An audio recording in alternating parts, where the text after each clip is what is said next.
My personal brand kind of happened by accident. Welcome to the Izzi and Nils Show. Today, building up a personal brand, part 1 of 2. Okay. It's unusual that no one is talking inside the rest of the music. But I saw you were like like getting the vein. I was excited because it's been so long since I heard the porno voice. Oh yes. Me too. I don't talk to me like that when I'm alone.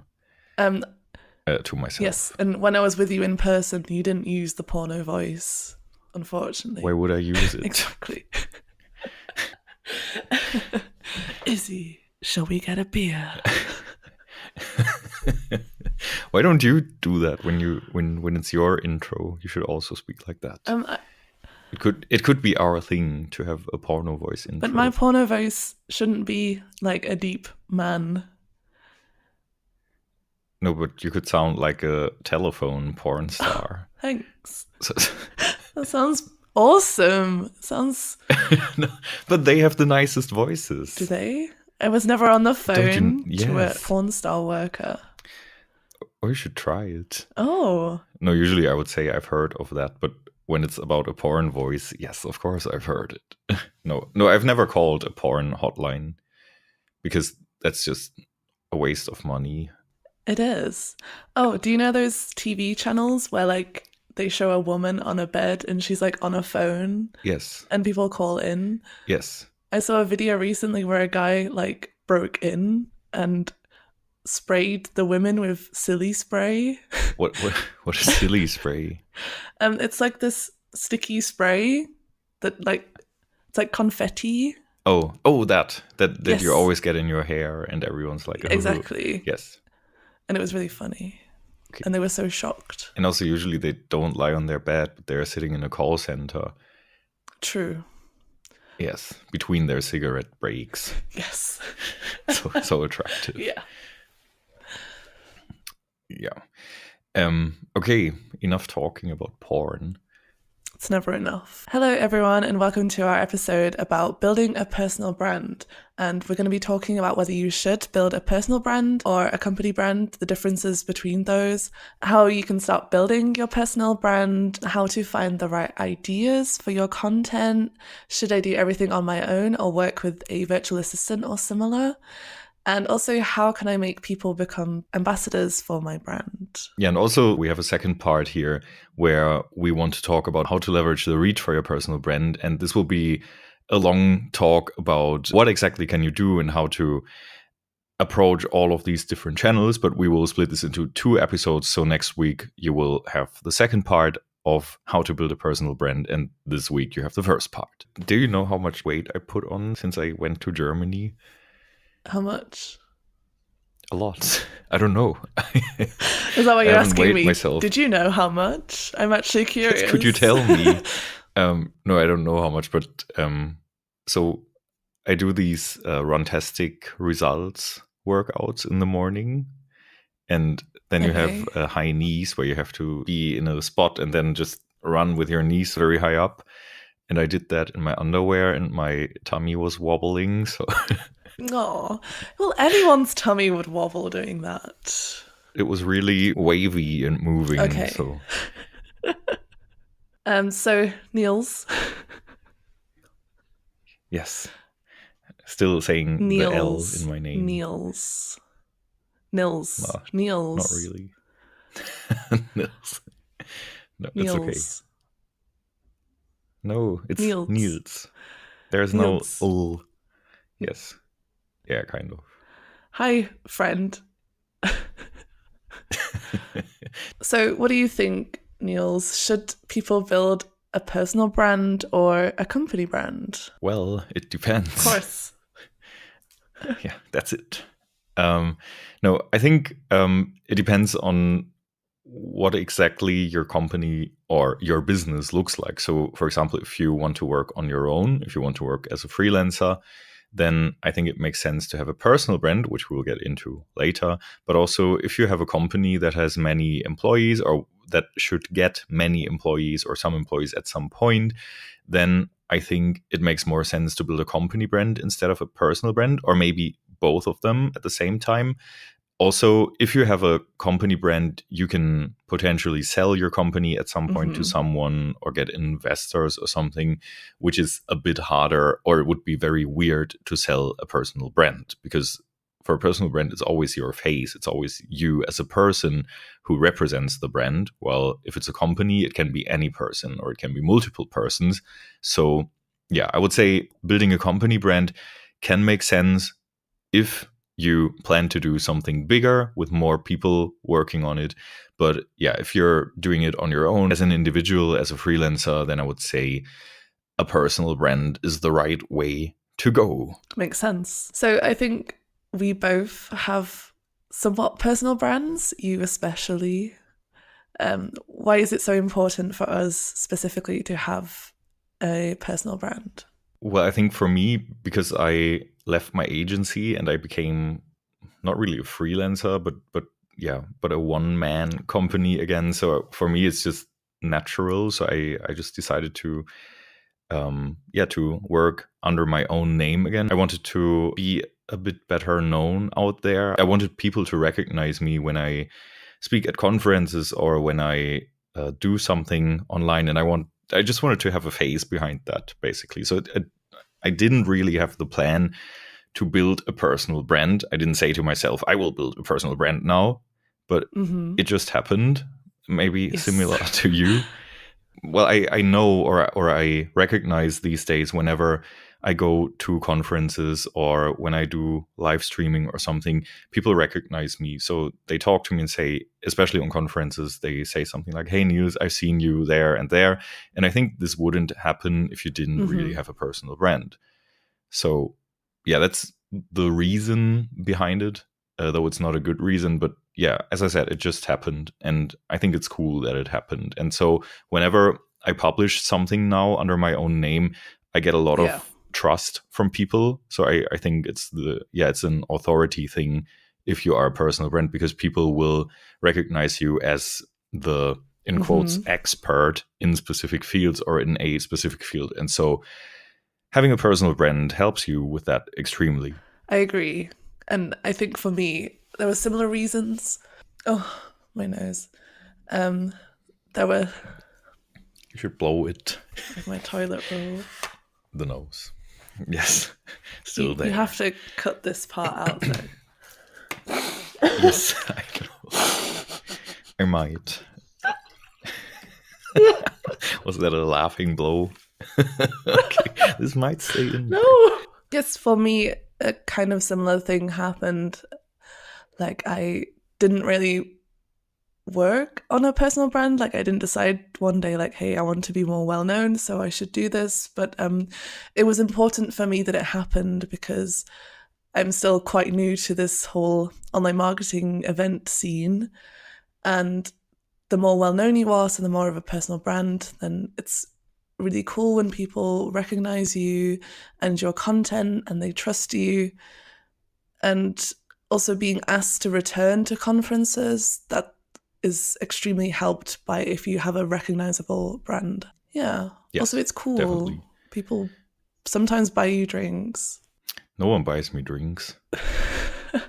No, I think what's also important to mention here, at least, I mean, we are not one of these people who sell anything online through our personal brand. But it's a goal for many, because having a personal brand can be your business or your sole business. So that's also a thing. So if you want to sell something and you are recognized as a personal brand, that also helps you with selling stuff. And also if someone bought something from you or downloaded something from you for free, the chance that they will give you their money in the future if they were satisfied with what they got is higher than if you were just no name. So absolutely. Yeah. Do you think that it would make sense for people to build a personal brand even though they work for a company? So should they do it as a parallel project? Definitely it can be useful if you, how to put this nicely, you don't see the rest of your life staying in this company. Because yes, building your own personal brand will help you when you finally want to move on one day, because it shows that you are not just that company. You are also like an individual, and that's kind of valuable on getting rehired or moving on to different opportunities. But also, if you have a personal brand within a company, it can be very useful to the company as well. Say if you have a good personal brand and you're representing that company, say as like a brand ambassador at certain events and conferences, it really shows them as a good recruiter, and that can really help them with finding new people. And it's really difficult to find like good candidates, especially if you're expanding at a high rate. So you're actually helping your company by being a personal brand and representing the brand values. And let's say you have a lot of cool case studies to demonstrate at conferences. It demonstrates to, let's say, potential employees that where you work could also be a really fun place to work, because you're showing fun projects and innovations, and that you have that freedom to experiment. Yes. And also, I think you give a lot of value to the company, which gives you a good position for negotiations about maybe salary increases. Also, if you have your brand ambassador in your company and they are giving conference talks, or they are in some way publicly visible, then it can be very harmful for you to lose them. And then again, for a new employer, it can be very valuable to get them, because they get a bit of this fame that this person has to their own brand. So yeah, I think in general, if you have a personal brand, if you are an employee, or if you're not an employee and you're a freelancer or something, you are just more valuable. And also, so for example, one of my clients, I work with an agency, and they use me for, or it sounds so sexual, but it's fine. They use me for their own clients, and it's not white label. So they say they're working with me, not exclusively, but still, they're mentioning it, and they are having me in their team as a consultant, as one of their selling propositions. And so that can help you. And it can help you, of course, get more money for the work you do, because people are just more willing to work with you when you are well known. Are you okay with them like using you like that? Yeah, it's allowed. We talked about that. Okay. I allowed them specifically to use that when they asked if they could. But you could be taking the clients. It's fine. I don't need to, because I charge the same money that I would charge otherwise. And I mean, of course, they might get a bit more out of it than I do, but it's fine. And yeah, I just don't work white label, because I think I would never allow someone to get the credits for the work that I do, because I've done it, so it's my credits. But at the same time, yeah, if they have better salespersons and I don't have all the efforts in getting a new job or getting a new project signed with a client, then I'm fine with it, because I hate selling stuff. So if they get the clients, I still get my money, then it's a win-win, as lame people would say. A win-win situation. What is white label? Never heard that. Oh, white label is usually from the software field, I think, where companies would sell or allow other people to use their software under their own name. So it's a white label, like they can write their own name on top of it. So if someone would sell my work white label, if it's an agency, they would say they offer this and that in conversion optimization, which is what I do usually. And I would work on the project and give them my work, and they would present it to the client as their own work. That would be white label. And I don't like that, so I don't do it. I think, though, a personal brand will benefit, or does benefit, an agency more, because having that more well-known person and more trusted person in their team can really help with acquiring new clients, because they want to work with that person. Whereas if it's like a company team, they don't gain as much benefits as they would from having them in their team. That's true. Yes.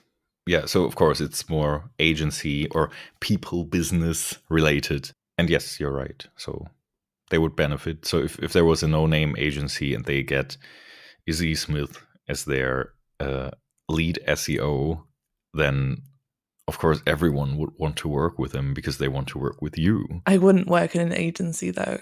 Nah, agency is I mean, me neither, not anymore. So if I wanted to start building my personal brand, how do you recommend I start doing that? First of all, you will have to know what you want to be a personal brand for. Like, of course, your personal brand will be your name usually, or your face, or whatever. But you need to have a field that you can position yourself as a specialist in. So whatever that is, I mean, it can be for you. It could be SEO or is SEO. But of course, in other fields, this also works. So if you're working with I don't know, cars, and you work at a workshop where they repair cars, you could be the dude for nice hi-fi adjustments in your car so that the sound is better or whatever. So it can be anything. But I would say to start, you need to have some sort of specialization. So it doesn't have to be only the sound of the car in the long run. It could also be, I don't know, coloring your windows black. Such great examples today. But I mean, it can be all around the car, but you should start with a very specialized thing that should have a high search volume or a high interest on the internet. Because I think if you go in a field where there's a high demand for something and you specialize in this exact field, then it will be much easier to become a personal brand, and it will be, I think the content will automatically be better than if you would just say very shallow stuff about the car and not something very specialized in detail. So if that makes sense, the strange car example. Yes, I would say that last year, specializing in topics such as feature snippets and SERPs and structured data really helped me build this personal brand. Yeah, and I also think if you have this one topic, so be it structured data or whatever, then you could use this one piece of information or of knowledge and put it into many different channels. So you could make a conference talk, you could make a YouTube series, you could write blog posts, you can write guest blog posts, you can do podcasting, guest podcasting. I don't know. You can do a lot of things, which we will go into detail in the next episode, where we'll talk about how to increase the reach for your content. But still, yeah, if you have one thing, you can really get a lot out of it without always having to think about new and innovative topics. Yes, I agree. You can get a lot out of one specialization. So going back to the feature snippet example, I think I've really owned that, especially in Germany, and maybe even Europe, because there are still speakers out there touch on this topic, but I find it really cool how people reference my work now on this specialization. Like that weird random photo where someone just posted you wearing your featured snippet code shirt. My structured data shirt. Oh yeah, I meant that. That was Florian Elbers. He's an okay guy. Okay, so he's allowed. Yes. What was that? It was my throat. It said. Did you hear that on the microphone? Yes. I was a bit shocked by the noise. I wish I recorded the video footage. Nils, I need to focus. Sorry. Yeah, and even Malte Landwehr named me the queen of feature snippets, which is cool. Yes. Hello, Malte. If you hear this, please let us know again. Did you find this specialization by accident? So did you just say, hey, featured snippets is cool, I want to do more with it? Or were you actively looking for a topic that is not really covered in Europe? Yeah, it happened by accident. I was experimenting with structured data, unsupported structured data, so that doesn't guarantee rich snippets.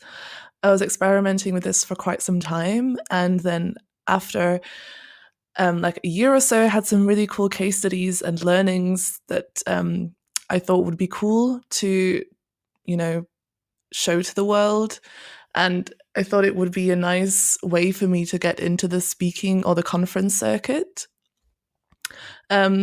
And yeah, like I said, it's been spoken about quite a lot, but not many people had like successful case studies and could actually show results on performance. So it did happen by accident, but quite a good one.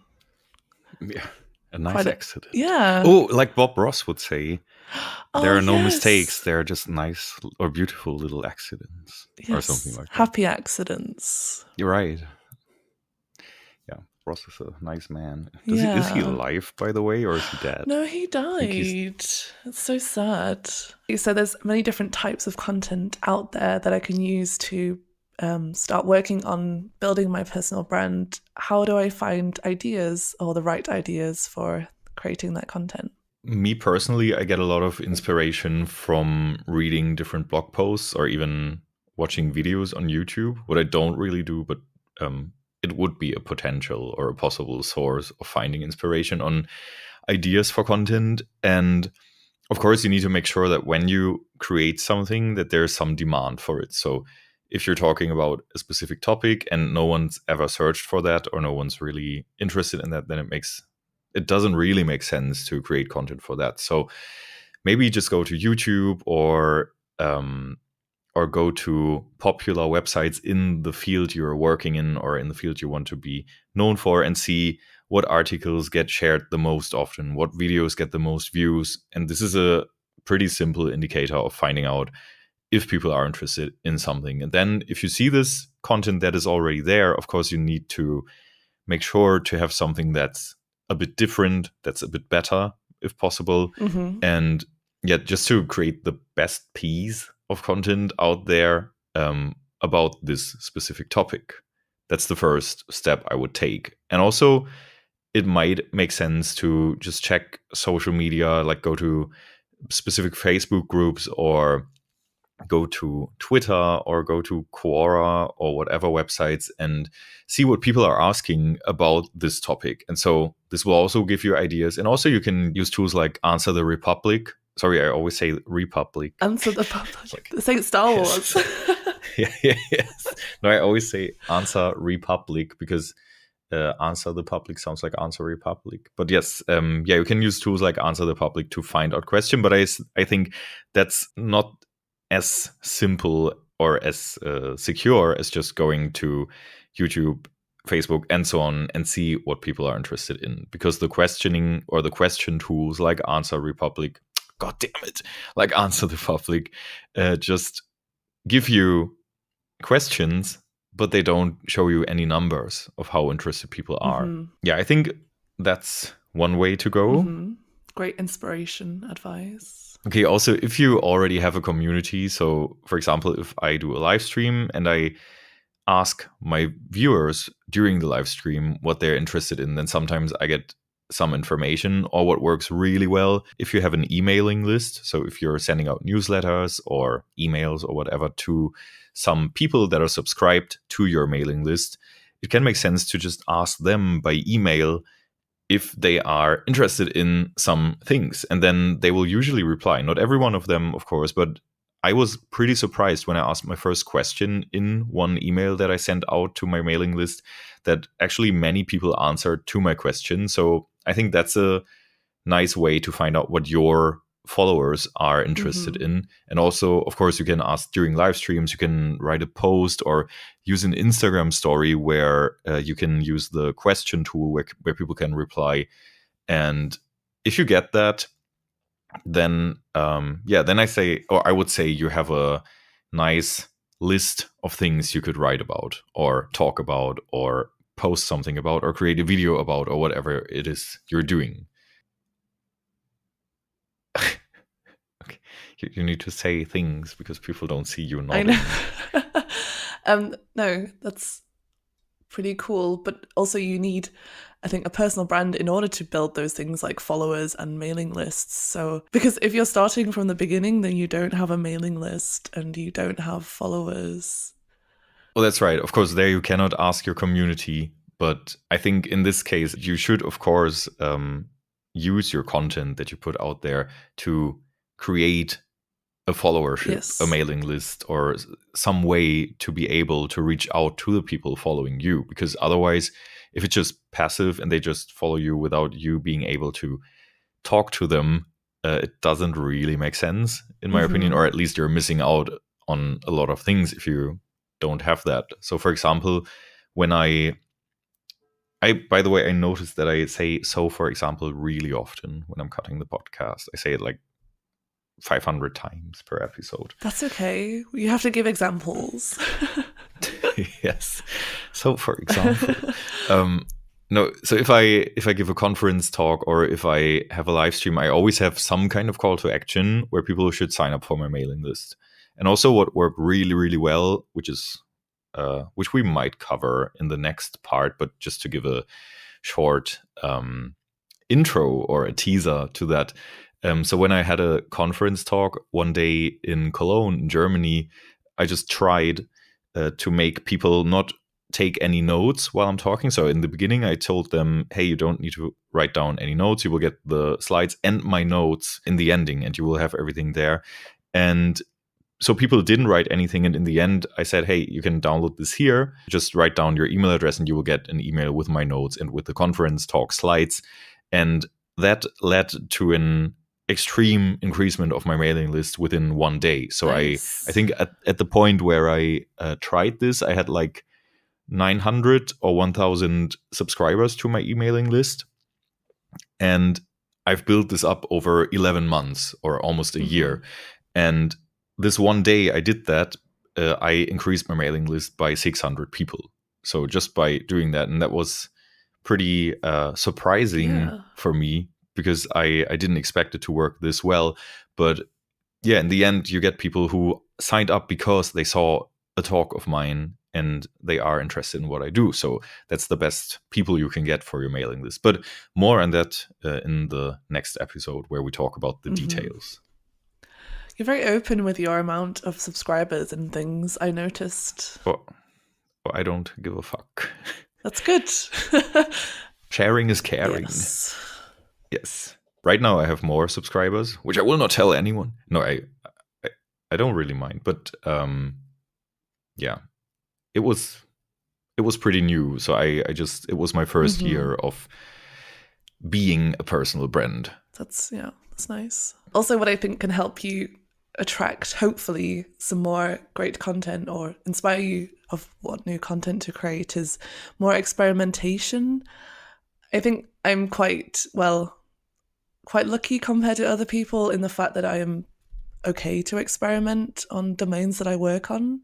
So the feature snippet thing was quite successful because I was testing out so much and with structured data, experimenting and learning from doing that. But if you have, I would say, the channels or the medium to experiment on different websites or on anything, that can also give you a lot of awesome new content that maybe a lot of people aren't creating out there. And that can give you a good edge over other people too. Yes.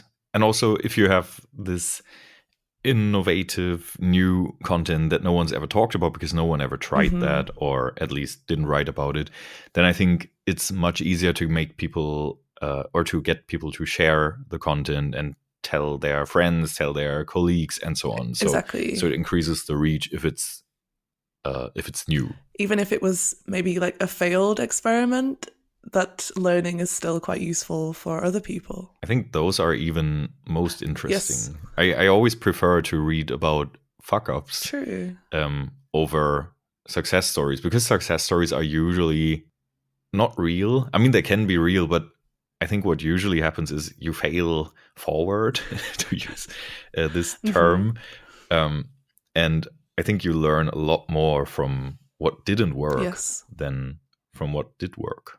So also listen to episode number 3. God damn it. Also listen to episode number 4 if you're interested in our biggest marketing fails. But this is more, the podcast is more about bigger fails. But also I think if you're doing small experiments and you see, hey, this decreased my search rankings or this led to a worse conversion rate or I destroyed the car by installing Yeah. these things, to stick to that example. I think that's really interesting for people and entertaining, and it can make sense to focus on that. Definitely. Focus on doing things wrong and failing.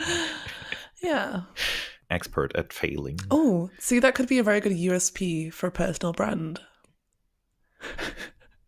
Actually, Yeah. it could. I think I would too. follow. So any losers out there, steal her idea and try. No, just kidding. So if I want to put out all of this content or share this stuff with the world, should I do everything on my own or work with something like a virtual assistant? I think it depends. Again, I think it depends on how much content you want to put out and how individual it should be. So, for example, see, I say it a lot. Okay. So, if you want to put out, I don't know, a new blog article or a new video every 2 days or every 3 days or even every day, then I would say it's pretty hard to do it on your own, as long as you're working with other projects, with clients, or in your job or wherever. So I think then you will need someone who helps you with creating this content. Then again, if you're doing it on your own and if it's your main thing, like being a personal brand is your job, your whole job, then I'd say rather do it alone, because I feel it's more authentic. Yeah. So, for example, if I create a blog post, I could never have someone write this for me. I mean, of course, I could write down the bullet points, give it to some virtual assistant that costs not much, so it's really cheap to get one usually, but it will not be my style of writing and my style of humor and everything I put in there. I mean, even if I write about something professional, I still like to have some entertaining factors in there so that people like reading it. And I would not give this to a VA. What would work is that I write down the bullet points, they create a text out of it or a video or whatever, and then give it back to me, and I still edit it and still add my personal note in there. But I wouldn't just have someone write all of it, because I feel that doesn't help you building a personal brand. That's more harmful, because you will not have your recognizable style. Your personal touches. I still don't really know what a virtual assistant is, or does. Is it a person? Is it a real human? Yes. So, yeah, I've learned about this from all this digital nomad stuff, because many digital nomads are virtual assistants, because it's easy to do while you're sitting at the beach. So a virtual assistant is basically someone who does things for different people. So if I was your virtual assistant, you could say like, hey Nils, I need to fly to Thailand. Please book me a flight on these dates, or please give me a recommendation on what flights I should book. And then I give you the recommendation. Then you say, okay, take this flight. Then I book it for you. And then you say, hey, I have this blog post. Please proofread it. Check for any spelling or grammar mistakes. And then I do this for you and give it back to you. Or, hey, please write different posts or schedule 4 posts on my Facebook fan page about this topic. These are the links you should link to, and so on. So you can just give some works or some things you do to a virtual assistant. Nice. Did you understand? Yeah. I want one. Actually, I think, I'm not sure where it came up first, this word, but I think it got very popular with the book The 4-Hour Work Week, where Tim Ferriss is talking a lot about delegating stuff instead of doing it on your own. And yeah, it's a great book, by the way. It's a bit too much for my taste. Too much what? Too much. It's not real. It's like you. I think it's not possible to really work 4 hours a week. At least, I mean, yeah, it is possible, but I mean, I could, but I still work more because it's fun. And I don't know. Yeah, I mean, it would be nice to have a virtual assistant, but I would enjoy doing those things myself if I had the time. Yep. That's the point. Yeah, but some things are just, I mean, time is a problem, and also annoying repeatable tasks is also a thing you could give to an assistant that you don't have to do on your own, because it's annoying to always do this yourself. And you have to ask yourself, what is your time worth? And if, for example, you charge, I don't know, 100 euros per hour, you should ask yourself, is booking this flight, which might take me 30 minutes, including all the looking at all the different flights you could take and blah blah blah blah blah, is it worth the 50 euros that you could earn in that amount of time, or could you just give it to a virtual assistant for 5 euros? So that's the thing. But yeah, everyone has to know it for themselves. I personally don't have a virtual assistant. I do everything myself, and sometimes I feel like it's very stupid to do so. But I think I in general, I have a problem with delegating stuff, because I always think before I explained it, I've done it myself and I've done it better. Me too. which is probably not true, but yeah, it could be. Yes. I really need to go to the hairdresser. My hair here is so long and it's all gray.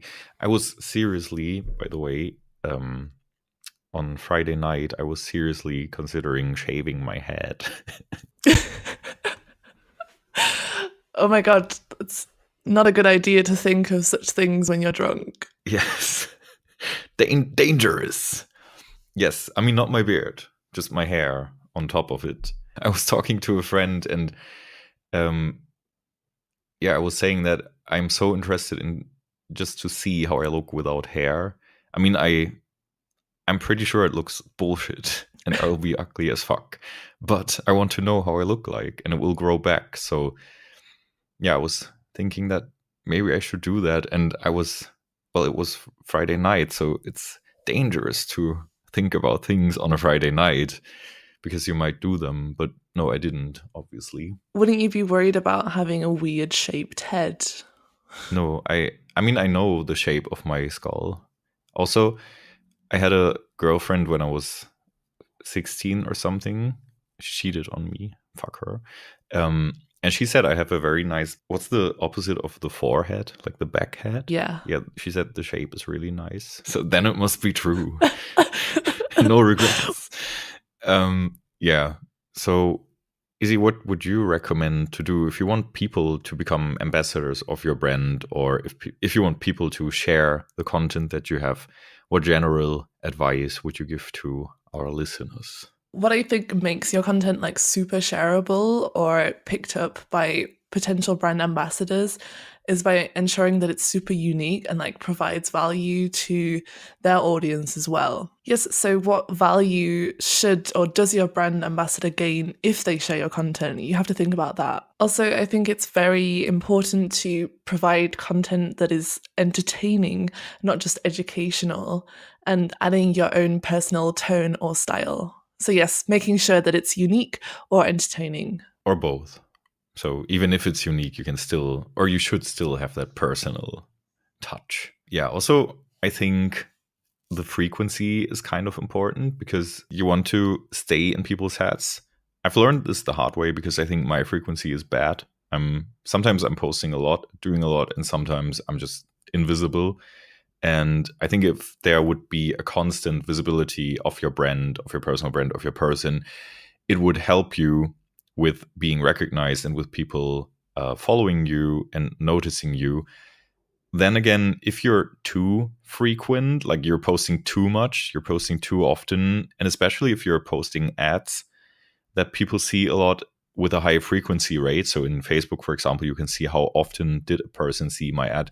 Then if it's like 7 times, 10 times, there's a high chance that people will be annoyed by you, because because they might not be interested, or if they're interested, then maybe at some point they're like, oh my God, this guy again. So I think there's a fine line between being visible enough and being annoying as fuck. So I think you should just maybe not post multiple times a day. And if you should really just post if you have something to say, which is quite obvious, but there are so many people who say like, oh my God, I need to post every day just for the sake of posting every day, without having anything new, without having anything to say. So I think quality beats quantity in this case. And whatever you do, make it authentic. So just post stuff that is super relevant for your followers, that is super relevant for your niche that you want to position yourself in, and have a good expectation management. So if you are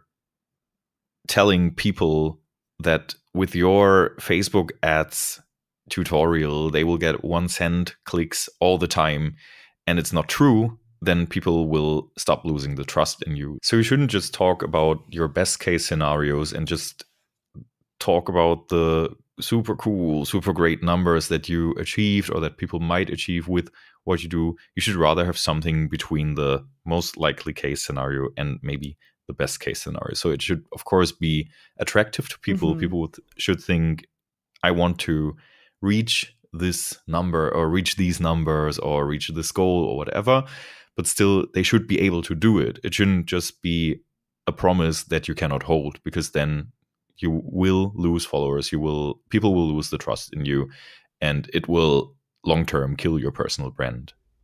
Yes. Because the internet is a bad place. It is. Okay, so I think that's pretty much it for part 1, but join us next time for part 2, where we're going to be giving you some really practical tips on how you can leverage reach for your content. If you enjoyed this episode, then please subscribe on your favorite platform, and which you can find on izzynilsshow.com. And don't forget to tweet to us if you have any questions or input at #izzynilsshow.com. #izzynilsshow. Without the .com. Just dropping the domain a few more times. Yes. Here. And give us a 5-star review on iTunes, because some fucker gave us a 2-star review. Yeah. What's wrong with you? Thank you for listening to this episode of the Izzi and Nils Show, and tune in next week to hear the second part of how to build up a personal brand. Goodbye. Izzi would also say goodbye, but she disconnected. Oh, did you see my story on Instagram? Yes. It's a great Did story. you get it? What, the nutty latte? Yes. But it... Do you know the word latte in German? No. Oh, so latte is it's a very weird word for boner or hard penis. Okay. And so your boner got nutty. So now I get it why Germans make it. Yes. And it's funny because of two things. Because first of all, nuts, you will get that. But also if you've watched Austin Powers, and there's this one thing where, what's the guy called? Like Fat Bastard or something? Yeah, Fat Bastard. Yeah, and where he eats shit, and then he says, it tastes a bit nutty. Yes. Oh, I hate that guy. Yes, he's terrible. Yeah. But it's the same actor as Austin Powers. Yeah. So is Dr. Evil. He doesn't look like him. He does a bit. What? Yeah. What?